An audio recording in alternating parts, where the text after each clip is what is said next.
And welcome back. The ongoing COVID-19 pandemic has exacerbated the anxiety and insecurity many young people were already feeling.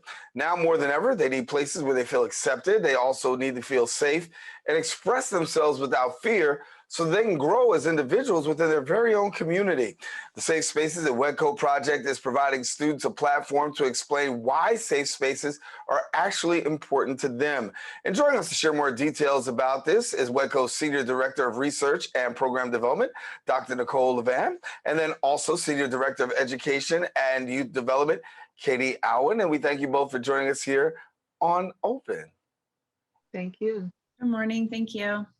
Good morning. And so, Nicole, give me a little bit about this whole idea of creating safe spaces and the need and the importance of it. This idea of creating safe spaces is really the idea of having both a physically and emotionally secure place for the young people. And we kind of think of that as both the absence of negative traits as well as the presence of positive traits. So that absence of negative traits creates a situation where the children and the young people are free from harm and risk, and the presence of positive traits is really a place where they can grow, be themselves, and express who they are and learn more about themselves. Yeah. And Katie, I know you do this through youth and education programming. What are some of the youth and education programs that are available to actually help these young people? So WHEDco serves 1,200 students across the Bronx at 3 of our partner schools. We have a kindergarten through 8th grade program and 2 middle school partner schools that we work with, as well as a teen program and a sexual and reproductive health peer education program that we have. And so we work very hard to make sure that all 5 of our spaces, as well as our summer camp, are all modeling the safe space that we can create, the safest possible space we can create for our young people so that they can have the best time and really feel as though all of our programming is a place where they can make mistakes and that there are people that will help them work through those and correct them and grow and learn from each one. Yeah. Nicole, I know this is a part of a research initiative that was undertaken. Give us a little bit more about the research initiative and what you came up with. Sure. So this is a research initiative that was supported by the Robert Wood Johnson Foundation. It was actually several years in the making.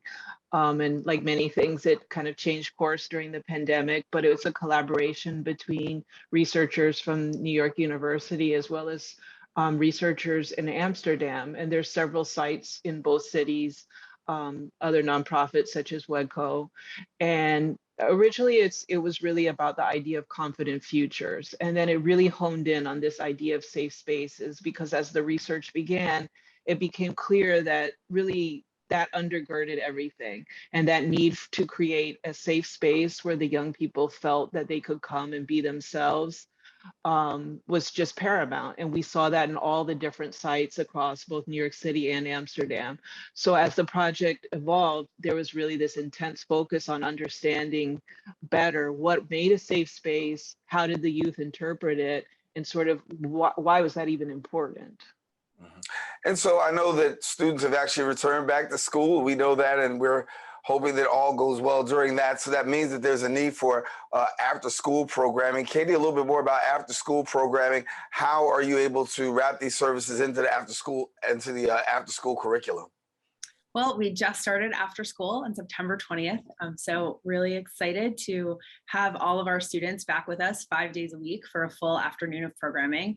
We haven't really been able to have the full robust programming that we are accustomed to since March of 2020. So we're really excited to all be back together. Students with us will be working on homework and different academic enrichments such as STEM or English language arts, but then also be able to participate in the many different enrichments that we provide, such as chess, art, dance, drumming. We have a sewing class, we have crochet, we have cooking, just all different kinds of activities for students to really figure out what their interests are, explore different things, try out and see and build skills, and just kind of pick a direction that they want to go in. And they can choose different ones each semester or stick with them and continue to build skills over time. So we're excited though to be fully back up and running and have all of our team back together.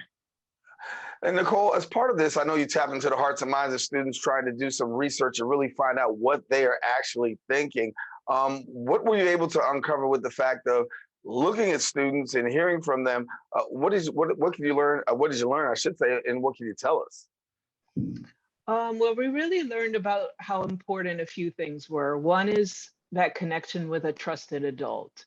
So that's one of the things that came out over and over again, is just how important it was to have an adult that they felt that they could go to. In many cases, it was an adult who was someone like them from the same community, the same cultural background. So having that connection. Katie just named out a lot of the different activities that WHEDco's after school programs provide. And that was another element that the young people really talked about. So they had gotten involved in things like sewing, the gardening club, chess, things that for some of them they'd never really experienced before, like the gardening club. And it was really exciting for them to learn that this was something they were interested in and that they could grow and learn new things. For some of them, there was a connection to an activity. One young person talked about her family being tailors and making clothes. And so when she was in the sewing club, it really brought out that back, generations cultural connection for her. So all these different opportunities really became this area for the students to grow and try things. And they liked some things, they didn't do as well in others, but it was all a learning experience. And so that was another thing that was really important, being able to learn without being judged. Yeah. Well, I know, Katie, when we talk about the pandemic, it's really had a huge effect on everybody, particularly students, and particularly in low-income communities. How have you been able to deal with that and the issue of the setbacks and other things that they've had to encounter coming out of COVID and back to a classroom and back to a learning environment? Our entire staff has been working very hard. We've been training folks since we came back for in-person programming last September in 2020. So just really making sure that our staff are prepared for the many feelings that are bubbling up for all of our young people and for themselves.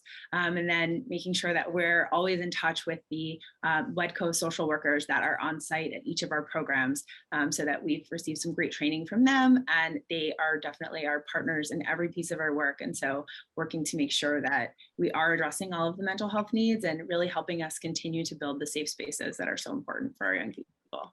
Yeah. And Nicole, NYU played a part in this project as well. Can you give us a little bit more details as to what kind of role NYU played and how they factored in with the research initiative?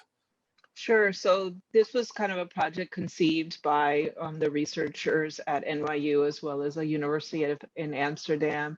And what the NYU researchers in particular did once they kind of crafted the focus of the project is they had a young person in each site, in some cases, two young people in each site. And the research team from NYU, in particular for us, it was Amaryllis Estrella, worked with the confident researcher. And so the young person who really did all this research on the ground was Mario Infante, who's been someone that really knows the program well, as he was a young person who participated in the program and then is an after school group leader and now is in social work school. And so the NYU team really taught all these young people who were the Confidence Futures researchers how to do ethnography, how to do observations, how to do interviews, and sort of really pull together all this different qualitative research and tell a story. So NYU is sort of the ones that really kind of made that research happen in conjunction with people like myself at different organizations who did some of that research, kind of co-producing together. Yeah. And Katie, when we talk about our young people, you had a chance to deal with them throughout the course of the summer in an in-person format.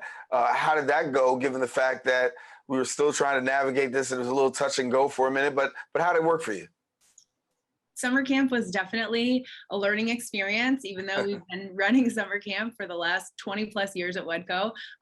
Summer camp in the time of COVID is definitely was a learning curve for us. But it was just so great, the energy and the excitement and the joy for all of our kids and all of our staff to just get to be together 5 whole days a week, the entire day, and really get to be in community and learning and having fun and just doing all of our fun summer activities together, again, was really nice. Last summer was we had remote summer camp, and it just, it's the best we could do, but certainly does not compare to in-person summer camp. So it was just really so wonderful to hear kids playing in the yard and playing in the gym. And, even with masks on, we're still having a wonderful time. So it's really great. Well, I want you to continue having a wonderful time. I know that you're back into in-person after-school programming and the things that you've got going on. So thank you so much for sharing with us, and continue the great work as you're impacting the lives of so many of our young people. Nicole and Katie, thanks for being with us. Thanks so much for having us.